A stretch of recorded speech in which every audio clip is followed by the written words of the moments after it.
Good morning, my name is Kenneth Clavier. Ang lulutuin natin ngayon ay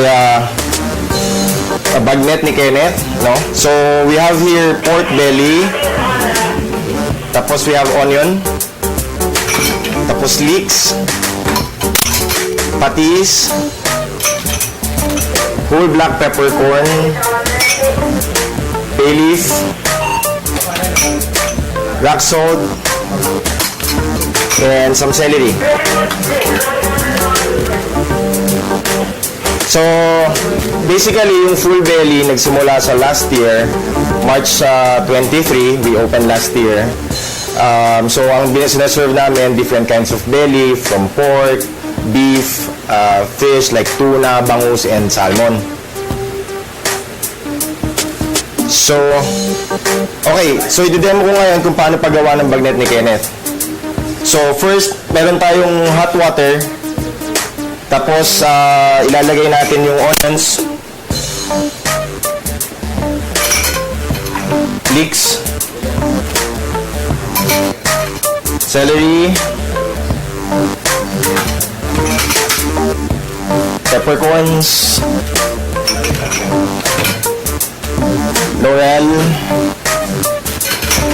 and patis.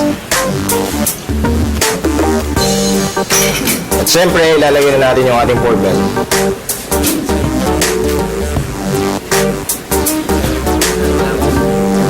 So, basically, papakuluan natin siya for about 2 hours. Hanggang lumambot yung pork.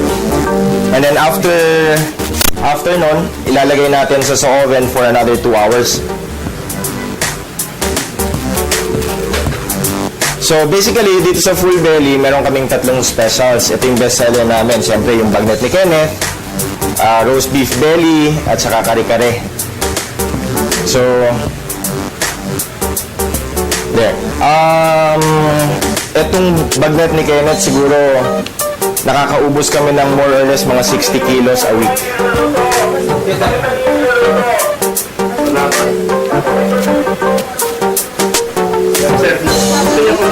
So, yung finished product natin, after na malabas sa oven,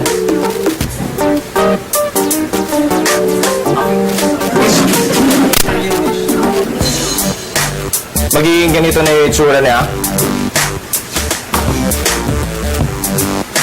Wow. And then after nito, yung last process will be papaliguan natin ng mainit na mantika. Okay. Yan ay sarap yan, gamot sa akin. So, dito ako dito. Medyo masarap din balat. yung may alam mo ang fulfilling dyan. Pagka masyado ko, tumataas yung kasi mo sinasabi ko yung balat niya. Pag kumain ka ng pagnet, ay, sige. So meron tayo ditong strainer. Pakalagyan mo. Gilbert, kumain siya. ano, tatayimingan namin ang minto siya magsalita. Ayan. So kailangan yung mantika na mainit para pumutok yung balat. Hindi siya pwedeng malamig, otherwise hindi siya malulutong. Pwede na medyo maraming mantika dapat dyan eh. Oo, dapat. So, kailangan yung temperature ng oil is about 350 to 375. So meron tayo ditong oil. This is vegetable oil. So kailangan high heat, no? So basically yung bagnet nagsimula siya sa Ilocos. So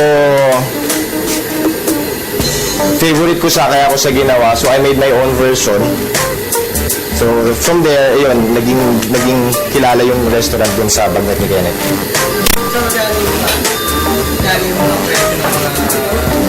Merong tatlo ng pricing. Meron kaming 1/4 kilo, 1/2 kilo, and 1 kilo. So 1/4 kilo is about 300 pesos. That's good for 2 already. And then yung half is about mga 600. That's good for 4 to 6. And then yung 1 kilo is 6 to 8. So this is about more or less 1.5 kilos of bagnet.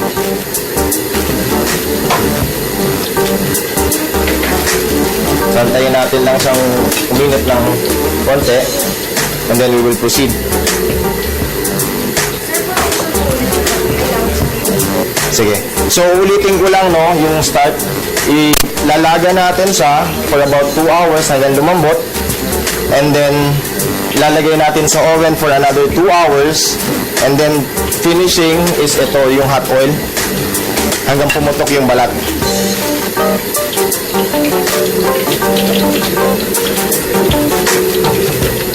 So dun sa mga nasa bahay, kung wala kayong high pressure, just make sure lang na mainit yung mantika bago nyo sa paliguan. Pwede rin nyo siyang ilubog sa mantika, but I suggest mas maganda kung papaliguan para hindi matuyo yung loob.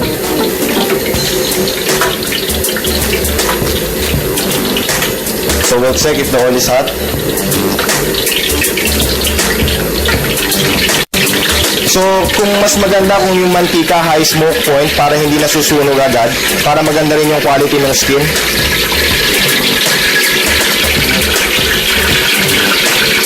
So, ayan.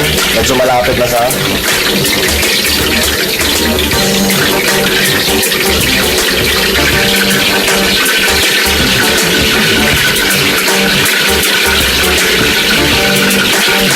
So, ito basically more on technique para maganda yung putok ng balat.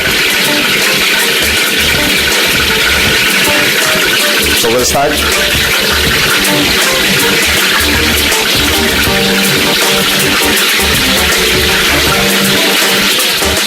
So, dire-diretso lang yung pagpapaligo. Oh.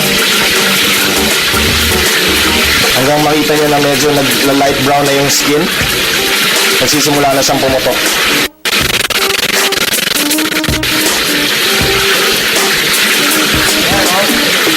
So this will take about mga 5 to 10 minutes. Para mag-iyan, crunchy pa rin yung balat ng karne ng baboy. Kayong mga kabataan, enjoyin nyo po yung pagkain niyan. Kumakalang na sa Hanggat yan, yung ganyang edad ni Jules, enjoyin nyo yung pagkain niyan. Kahit araw-arawin mo. Hindi ko may tama Kasi pagkain. pag dumating na sa edad na, Okay, na kami. so there's the bagnet ni Kenneth. Thank you and hope to see you in full belly. Back to studio. Ayan, thank you, Kenneth. Thank you, Kasi Kenneth. mamaya, pupunta kami dyan. Naimas yan, naimas. Kaya pa-deliver na lang yung ano. Nag-ingat final lang tayo. Masarap product. talaga yung bagnet. Mag-ingat lang tayo. Pag may mga edad na, siyempre, tulad sa atin, mga 20 plus pa lang, diba ba yan?